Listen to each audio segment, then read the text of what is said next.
Hi guys, Forgotten Wolf here, and this is the life of Baelor Targaryen, Baelor Breakspear, and the king who never was. And with that short little intro out of the way, let's begin.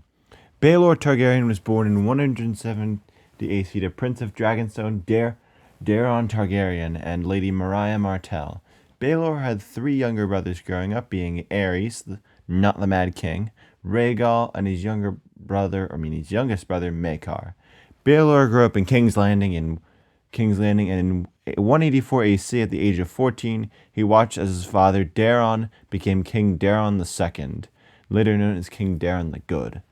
Daeron the Good quickly named Baelor Prince of Dragonstone and heir to the Iron Throne. Around this time, Baelor married Jenna Dondarrion between the years 182 and 193 AC, and the couple welcomed their first child, Prince Valar Targaryen.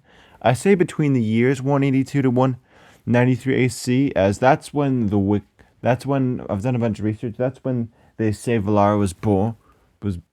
But while some websites outright confirm saying 182 AC, there is no way a 12-year-old Baelor married his wife and had a child in the same year. I'm not even sure that's physically possible to happen.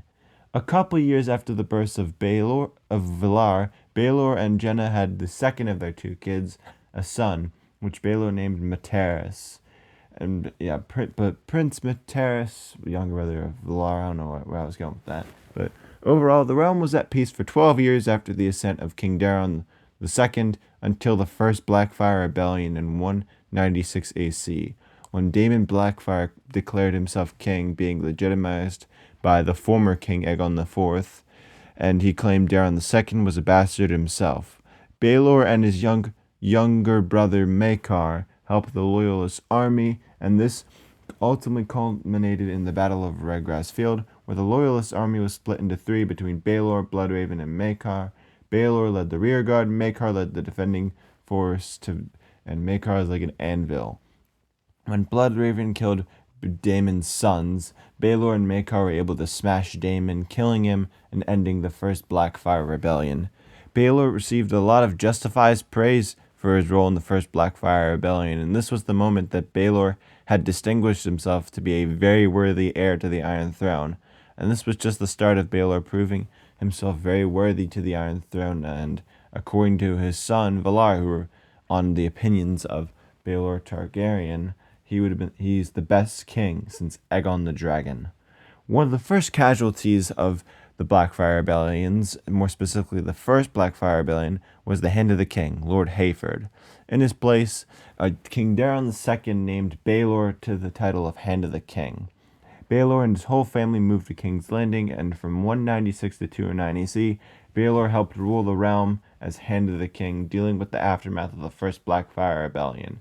Baelor further proved himself as one of the most honorable princes in history, and Baelor's time as Hand convinced many people and lords that the realm would be in great hands when Daeron the Good passed away and Baelor had become the new king. And Baelor's eldest son, Valar, also showed himself to be very similar to his father and seemed to be going in the right direction to be a good potential king someday. However, in 209 AC, everything would change for Baelor Breakspear.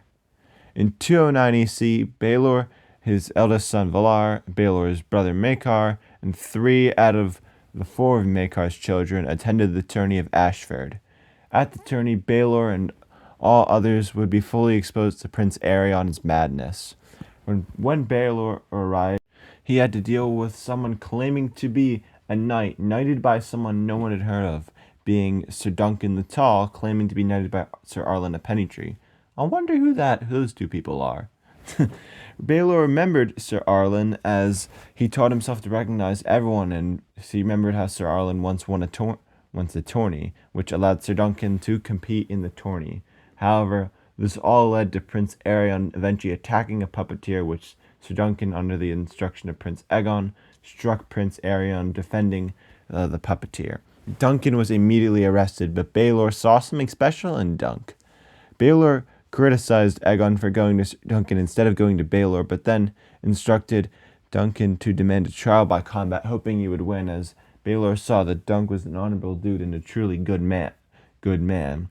Sir Duncan did demand a trial by combat, but then Aerion, in his madness, demanded a trial by 7. Now, a trial by 7 hadn't happened in so long, and Baelor clearly did not want a trial by 7 to happen, but as there was multiple accusations against Dunk, he had no other choice. This trial by 7 was accepted, and Aerion got 7 champions quickly, but Sir Duncan only had 6. And being a true knight, Baelor decided to enter on the side of Sir Duncan, the tall, being an iconic clamp. Baelor, I shall take Sir Duncan's side.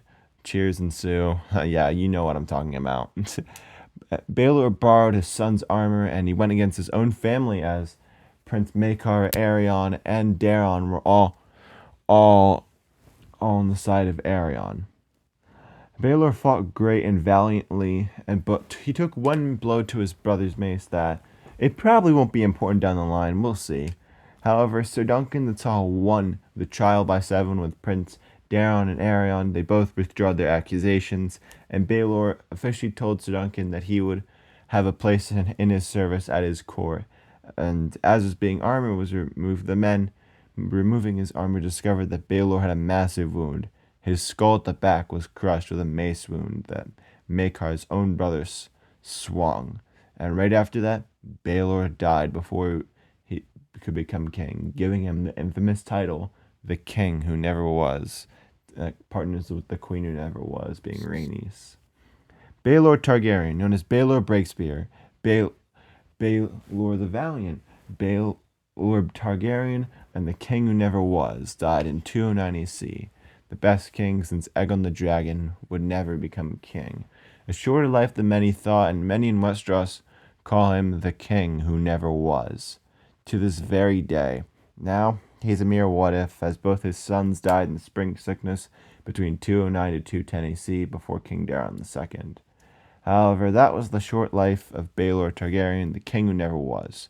Hopefully you enjoyed this another edition in the Life of series, and if you want to know what the next one is, at 150k views, I'll do a video on the life of Catelyn Stark. But until then, bye!